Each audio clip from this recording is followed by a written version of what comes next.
अस्सलाम वालेकुम। आज की वीडियो में हम डिस्कशन करेंगे कोहिनूर स्पिनिंग मिल्स लिमिटेड की। शॉर्ट टर्म के लिए अच्छी अपॉर्चुनिटी अवेलेबल है। हमने बाय किस जगह करना है, टारगेट प्राइस क्या होगा, उसके वाले से हम डिस्कशन करेंगे।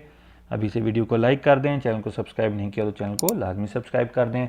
आपके सामने 4 आवरली चार्ट इस वक्त कोहिनूर स्पिनिंग मिल्स लिमिटेड का ओपन है और अगर हम एनालाइज करें तो हमें नज़र आएगा कि KOSM जो है इसने एक फॉर्मेशन बनाई थी कंटिन्यूशन पैटर्न की और उस फॉर्मेशन को उसने अभी रिसेंटली ब्रेक किया है। वो फॉर्मेशन क्या थी, मैं आपके सामने इस वक्त वो फॉर्मेशन जो है वो ड्रा कर रहा हूँ।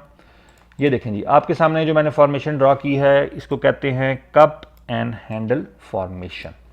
जब ये फॉर्मेशन ब्रेक हो जाए तो फिर स्टॉक जो है वो बुलिश हो जाता है और आप देख सकते हैं इसने ये फॉर्मेशन को अपनी जो कप एंड हैंडल फॉर्मेशन की जो रेजिस्टेंस बनती है, जो कि अब सपोर्ट हो गई है, जो कि तकरीबन 7.3 रुपीज़ पर बनती थी, उसको इसने ब्रेक कर दिया है और इस वक्त ये स्टॉक बुलिश हो चुका हुआ है, जिसका मतलब है हमारे लिए एक अच्छी बाइंग अपॉर्चुनिटी अवेलेबल है।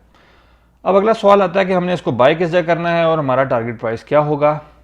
लेकिन उससे पहले मैं आपको बताता चलूँ कि माड़ी एनर्जीज़ के हवाले से मैंने वीडियो बनाई थी और उस वीडियो में मैंने क्या टारगेट प्राइस दिया हुआ था। आप उस वीडियो का जो क्लिप है उसमें खुद देख लें कि हमारी जो स्ट्रैटेजी है वो ये होगी कि हमने इसकी करंट प्राइस जो कि 673 रुपीज़ पे बाय करना है। शॉर्ट टर्म का टारगेट प्राइस होगा 724 रुपीज़ का और लॉन्ग टर्म का टारगेट प्राइस इसका 970 रुपीज़ का होगा।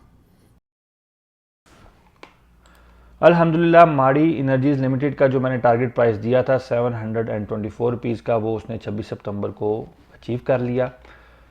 इसके अलावा मैं बताता चलूँ कि मैंने इस महीने में 3 बाय कॉल्स दी थी। एक माड़ी की दी थी मैंने 14 सितंबर को, जो कि अचीव होगी 26 सितंबर को। इसके अलावा मैंने पाकिस्तान रिफाइनरी लिमिटेड की 17 सितंबर को मैंने वीडियो बनाई थी और उसमें मैंने बताया था और वो अल्हम्दुलिल्लाह वो टारगेट 18 सितंबर को अचीव हो गया। फिर मैंने 20 सितंबर को वीडियो बनाई FCEPL के हवाले से और उसमें मैंने टारगेट प्राइस दिया था 95.6 रुपीज़ का और बाय कॉल दी थी 91.6 रुपीज़ की। अल्हम्दुलिल्लाह वो टारगेट भी 22 सितंबर को अचीव हो गया। तीनों कॉल्स जो मैंने अपनी वीडियोस में दी थी, तीनों की तीनों कॉल्स जो हैं उन्होंने हिट किया है और अल्हम्दुलिल्लाह 18% का प्रॉफिट जो है 15 दिन के अंदर जो है वो अल्हम्दुलिल्लाह हमने अचीव कर लिया है। अगर आप भी सक्सेसफुल ट्रेडर बनना चाहते हैं, सक्सेसफुल इन्वेस्टर बनना चाहते हैं, तो आप मेरा स्टॉक मार्केट कोर्स ज्वाइन कर सकते हैं, जिसमें मैं टेक्निकल एनालिसिस भी सिखाता हूं, फंडामेंटल एनालिसिस भी सिखाता हूं और उसके बाद मैं अपने मेंबर्स को अपने प्रीमियम व्हाट्सएप ग्रुप में ऐड कर लेता हूं, जिसमें मैं अपने एनालिसिस शेयर कर रहा होता हूं ताकि मेरे मेंबर्स सक्सेसफुली ट्रेड कर सकें हैं और सक्सेसफुली स्टॉक मार्केट में आगे बढ़ सके। इस पूरे कोर्स की फ़ीस 6000 रुपये है और मेरा प्रीमियम व्हाट्सएप ग्रुप अपने मेंबर्स के लिए फ्री होता है, उसके कोई चार्जेस नहीं होते। तो अगर आप भी उस कोर्स का हिस्सा बनना चाहते हैं और मेरे प्रीमियम व्हाट्सएप ग्रुप को ज्वाइन करना चाहते हैं तो आप इस व्हाट्सएप नंबर पे मुझे टेक्स्ट करके उस कोर्स का हिस्सा बन सकते हैं और सक्सेसफुली ट्रेड और इन्वेस्ट कर सकते हैं। अच्छा जी, हमारी डिस्कशन हो रही थी KOSM के हवाले से।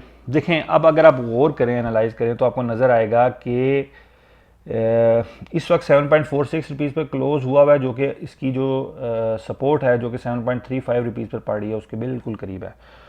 तो बेहतर होगा कि हम इसको, अगर इसकी करंट प्राइस जो है उस पर अगर हम इसको बाय कर लें तो शॉर्ट टर्म हम इसमें एक अच्छा प्रॉफिट अर्न कर सकते हैं। ठीक है, तो हम इसकी करंट प्राइस जो कि 7.46 रुपीज़ है इस पर बाय कर सकते हैं और हमारा टारगेट प्राइस क्या होगा, टारगेट प्राइस हम रखेंगे 8.5 रुपीज़ का। ठीक है, 8.5 रुपीज़ का जो है वो हमारा टारगेट प्राइस होगा, जो कि हमने इस तरह सेट किया हुआ है कि जो कप की लेंथ होती है वो टारगेट प्राइस जो है वो डिटरमाइन करता है। जितनी लेंथ थी वो हमने ले ली। तो हमारी जो स्ट्रेटजी है वो ये है कि हमने इसकी करंट प्राइस जो कि 7.46 रुपीज़ पर है इस पर बाय करना है और हमने टारगेट प्राइस रखना है 8.5 रुपीज़ का। ये थी डिस्कशन हमारी KOSM के हवाले से। अगली वीडियो तक के लिए मेरी तरफ से खुदा हाफिज़। अच्छा।